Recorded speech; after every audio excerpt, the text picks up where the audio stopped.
Welcome students. हम उत्तर व्यवहारवाद की चर्चा करेंगे। हम सभी जानते हैं कि 19वीं शताब्दी के पश्चात 20वीं शताब्दी के प्रथम दशक से ही राजनीति शास्त्र विषय में नूतन प्रयोग व्यवहारवाद के रूप में किए जाने लगे थे, जो तीसरे और चौथे दशक में एक आंदोलन का रूप धारण कर लिया। पाँचवें छठे दशक तक आते आते ये आंदोलन शिथिल पड़ गया। इस पर प्रश्न उठने लगे और प्रश्न काफ़ी गंभीर थे, क्योंकि व्यवहारवाद की असफलता उन उद्देश्यों को लेकर के थी जिन्हें वो लेकर चले थे। व्यवहारवादी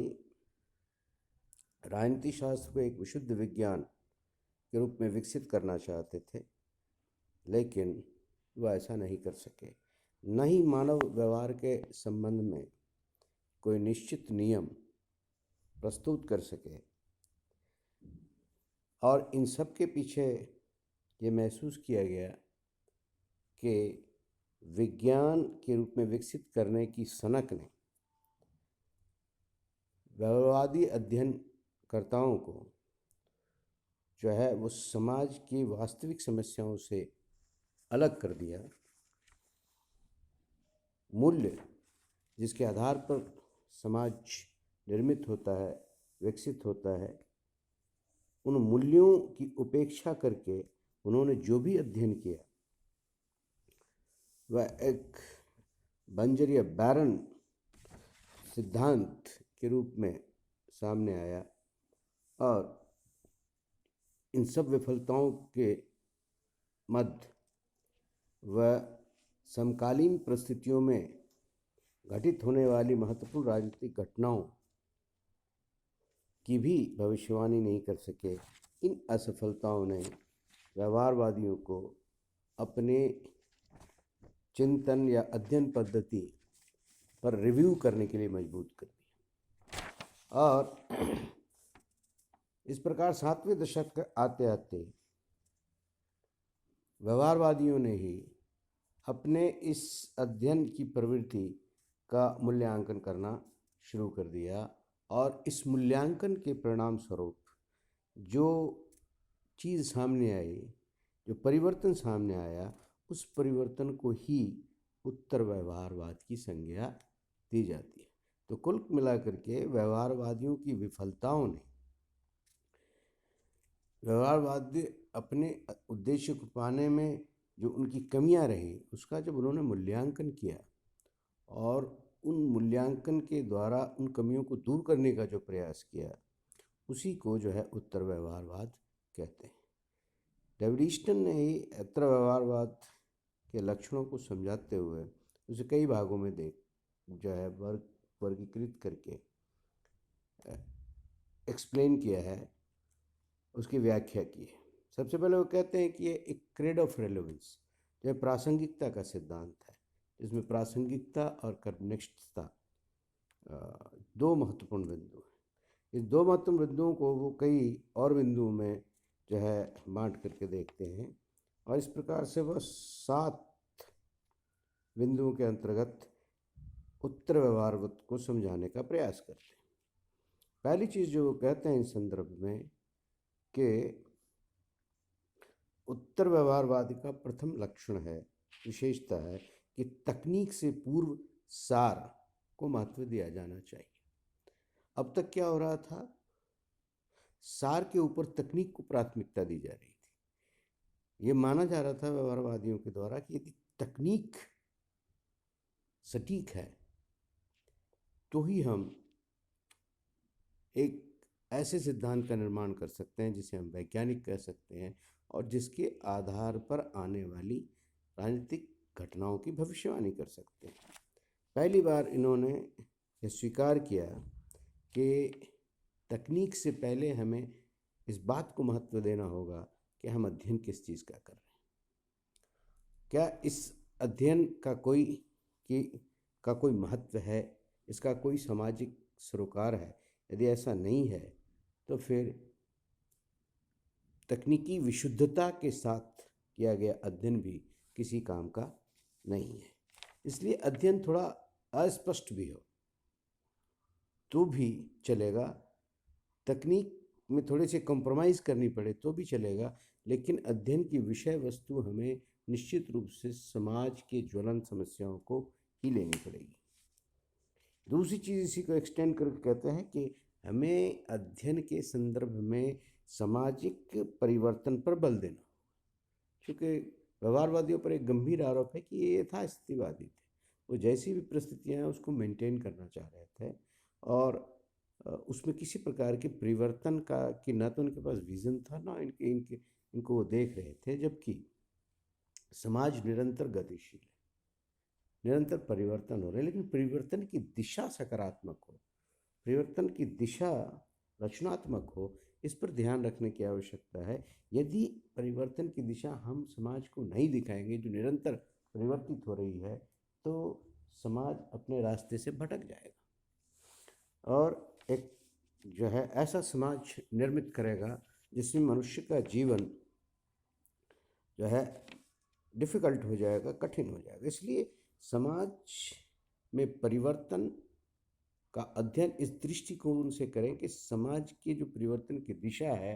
वो सकारात्मक हो, वो विकास की ओर हो, वो रचनात्मक हो, वो मनुष्य के जीवन को पिछली परिस्थितियों से जब अगली परिस्थितियों में वह इंटर करता है, तो यदि तुलनात्मक रूप से देखें तो मनुष्य का जीवन बेहतर से बेहतर और बेहतर बनना चाहिए। इस चीज़ को, दिशा को तय करने के संदर्भ में यदि देखेंगे, ये तय तभी कर सकते हैं जब समकालीन समस्याओं का अध्ययन करें, और केवल अध्ययन ही नहीं करें बल्कि अध्ययन इस दृष्टिकोण से करें कि उन समस्याओं का विश्वसनीय समाधान प्रस्तुत कर सकें। क्योंकि अब तक जो अध्ययन व्यवहारवादियों के लिए द्वारा जो किया गया, उसमें सबसे एक बड़ी गंभीर कमियां इस बात की रही कि वैसे टॉपिक, वैसी समस्याओं का अध्ययन करने का प्रयास किया गया जिसमें वैज्ञानिक पद्धति सटीक रूप से लागू किया जा सके, या जिसके संदर्भ में वैज्ञानिक तकनीक के माध्यम से जो है तथ्यों का संकलन किया जा सके। तथ्यों के संकलन से पूर्व जो सैम्पलिंग या अन्य प्रकार की जो वैज्ञानिक जो टेक्निक है उसका प्रयोग करते हैं, ताकि हम जो है सटीक आंकड़े इकट्ठे कर सकें। तो कुल मिलाकर के वैसे टॉपिक का या वैसे समस्याओं का अध्ययन किया गया जिसमें वैज्ञानिक तकनीकी शुद्धता का प्रयोग किया जा सके और उसके आधार पर ही जो है सिद्धांतों का निर्माण किया जा सके। जबकि देखा यह गया कि व्यवहारवादी ऐसे समस्याओं को चुनते समय वास्तविक समस्या जो समाज के सामने है, जो मनुष्य को प्रभावित कर रही है, दिन प्रतिदिन जो है उसे प्रभावित कर रही है, और जो है समाज में जो लोग हैं वो उद्वेलित हैं, वो उन समस्याओं का समाधान ढूंढने का प्रयास कर रहे हैं, उसके लिए वो आंदोलित हैं, उसके लिए वो जो है दबाव बनाने की कोशिश कर रहे हैं। लेकिन इन प्रयासों में राजनीतिक शास्त्रियों की कोई भूमिका नहीं दिखाई। इसलिए राजनीतिक शास्त्र धीरे धीरे जो है समाज से कटने लगे, वो अपने लेबोरेटरी में कैद हो गए और लेबोरेटरी में अपने जो वैज्ञानिक जो तकनीक है उसके साथ जो है वो इतने अधिक मशगूल हो गए कि वह उसके लेबोरेटरी के बाहर समाज में क्या घटित हो रहा है, कौन सी घटनाएं घट रही हैं, कौन सी समस्याएं लोगों को प्रभावित कर रही हैं, उद्वेलित कर रही हैं, और उद्वेलन के कारण लोग क्यों आंदोलित हैं, क्यों जो है समाज में टकराव है, क्यों संघर्ष है, इन सभी चीज़ों, इन समस्याओं के अध्ययन से वो बिल्कुल दूर हो गए। तो उत्तर व्यवहारवादियों की मान्यता थी कि हमें सिलेक्शन करते समय ध्यान रखें कि समकालीन जो समस्याएं हैं वो समस्याएं जो मानव से जुड़ी हुई हैं, मानव समाज से जुड़ी हुई हैं, उनको परेशान कर रही हैं, उन्हीं समस्याओं को का अध्ययन में इस्तेमाल किया जाए और इस उद्देश्य से इस्तेमाल किया जाए कि कोई न कोई सटीक मॉडल हो उस समस्या के समाधान के लिए, कोई फॉर्मूला हो जिससे उस समस्याओं का निदान ढूंढा जा सके। अगली चीज़ है कि मूल्य निरपेक्षता के कारण जो है बड़ी समस्या है। तो यदि मूल्य ही नहीं है, यदि हमारे सामने समाज के भावी समाज की कोई रचना ही नहीं है, कोई मॉडल ही नहीं है, तो हम किसके लिए अध्ययन कर रहे हैं और क्यों अध्ययन कर रहे हैं? इसलिए पुनः जो है जिन मूल्यों को व्यवहारवादियों ने छोड़ दिया था, उसको तिरस्कृत कर दिया था, उन मूल्यों को दोबारा प्रवेश दिलाया इसमें, अध्ययन की पद जो है प्रणाली में या अध्ययन की विषय वस्तु में, और अब जो है वो मूल्य सापेक्ष अध्ययन पर पुनः बल दिया जाने लगा। उन्होंने ये स्वीकार कर लिया लगभग कि व्यक्ति यदि समाज का अध्ययन कर रहा है तो निश्चित रूप से अध्ययनकर्ता अपने जो जिन मूल्यों को उन्होंने जीवन भर जो है आत्मसात किया है, जिन मूल्यों से वो प्रभावित हुए हैं और जिन मूल्यों को वह न्याय और स्वतंत्रता और समानता का प्रतीक समझता है, उसे छोड़ करके वह यदि कोई अध्ययन करता है तो अध्ययन का समाज के संदर्भ में कोई अर्थ नहीं होगा। इसीलिए पूरा इन्होंने ये तथ्य सामने रखा कि मूल्य सापेक्ष अध्ययन ही होना चाहिए, बिना मूल्यों के अध्ययन संभव नहीं है। इसके अलावा कुछ और चीज़ें भी उन्होंने जोड़ी कि मानव मूल्यों में बुद्धिजीवियों की अहम भूमिका को स्वीकार किया। बुद्धिजीवी अब तक जो है वो थे जो यूनिवर्सिटी कैंपस में कैद थे। बुद्धिजीवी का प्रत्यक्ष रूप से समाज के साथ कोई संपर्क नहीं था। उत्तर व्यवहारवादियों ने माना कि हम अध्ययनकर्ता जो है वो अध्ययन केवल ज्ञान के लिए नहीं करें, ज्ञान का अर्जन केवल ज्ञान के लिए नहीं होना चाहिए, बल्कि यदि ज्ञान रचनात्मक है, ज्ञान व्यवहारिक है, ज्ञान समाज के लिए उपयोगी है, तो हमें कैंपस से बाहर निकल करके समाज के उन लोगों को लामबंद करना चाहिए जो समस्याओं से पीड़ित हैं और जिनके लिए समाज को बेहतर बनाए जाने की आवश्यकता है। तो न केवल वो सिद्धांत दें, बल्कि उन्हें वहाँ जा कर के वो अपने सिद्धांतों को प्रचारित करें, लोगों को लामबंद करें, आंदोलित करें और उसका नेतृत्व करें और उस दिशा में ले जाएं जहाँ समाज में रचनात्मक, सकारात्मक रचनात्मक परिवर्तन लाए जा सके। एक नवीन, बेहतर, न्यायसम्मत, समतामूलक, ऑल इंक्लूसिव समाज जो है का निर्माण किया जा सकता है, जिसमें सभी के आवश्यकताओं की को जो है एड्रेस किया जा सके, सभी की आवश्यकताओं को जो है वो सभी की आवश्यकताओं को देखा जा सके। इसके बाद एक बात और कहता है उत्तर व्यवहारवादी कि ये जो अध्ययन है वो अध्ययन केवल अध्ययन का जो निष्कर्ष है, अध्ययन से जो सिद्धांत उत्पन्न होते हैं, अध्ययन से जो प्रतिमान उपलब्ध होते हैं, समाज के नए खाके उपलब्ध होते हैं, ये केवल किताबों तक सीमित नहीं रहने चाहिए, ये लोगों तक पहुंचने चाहिए और लोगों तक इस रूप में पहुंचने चाहिए कि वो लोगों को कर्म के लिए जो है उत्साह भरे, कर्म के लिए उत्साहित करे, उन्हें आंदोलित करे। उन्हें पहली चीज़ तो यह हो कि वो अपने आप परिस्थितियों का एक वैज्ञानिक विश्लेषण करें, उस वैज्ञानिक विश्लेषण के माध्यम से समझने का प्रयास करें कि जो भी परिस्थितियां हैं, जो भी समस्याएं हैं, वो क्यों हैं, और ये देखें कि किस प्रकार से उसे बदली जा सकती है, किस दिशा में उसे ले जाया जा सकता है। और जब रास्ता उन्हें मिल जाए तो निश्चित रूप से उस दिशा में ले जाने के लिए वो संगठित हों, वो उस और संगठित रूप से संघर्ष करें। और जैसा कि पहले कहा कि इस आंदोलन का नेतृत्व मुख्य रूप से वो बुद्धिजीवी करें जिन्होंने अध्ययन के माध्यम से इस प्रकार के समाधान को प्रस्तुत किया है। तो इस तरह से जब तक कोई जो है ज्ञान, जब तक कोई ज्ञान का प्रकाश लोगों को आलोकित नहीं करता, लोगों को जीवन बेहतर बनाने के लिए प्रोत्साहित नहीं करता, उनको संघर्ष के लिए उद्वेलित नहीं करता, आंदोलित होने के लिए उन्हें प्रेरणा नहीं देता, तो वह सिद्ध जो है अध्ययन का कोई अर्थ नहीं रहता। इसलिए उन्होंने कहा कि ये जो अध्ययन जो हो, अध्ययन से जो चीज़ें निकलें वो कर्मनिष्ठ विज्ञान, विज्ञान मतलब जो कर्म के लिए प्रेरित करे, लोगों को भाग्यवादी नहीं बनाए, लोगों को अपनी परिस्थितियों में जो है सकारात्मक रचनात्मक परिवर्तन के लिए उद्वेलित करे। अगला जो है व्यवसाय का राजनीतिकरण। राजनीतिकरण अभी तक जो है हम राजनीति से अपने आप को दूर, जो व्यवहारिक राजनीति जो है उससे दूर रख। लेकिन उत्तर व्यवहार का मतलब है कि अध्ययन की दिशा जो है वो तो राजनीतिक ही होनी चाहिए, राजनीतिक ही होगी। इसलिए हमें जो है जो भी ज्ञान अर्जित करें उस उसका जो है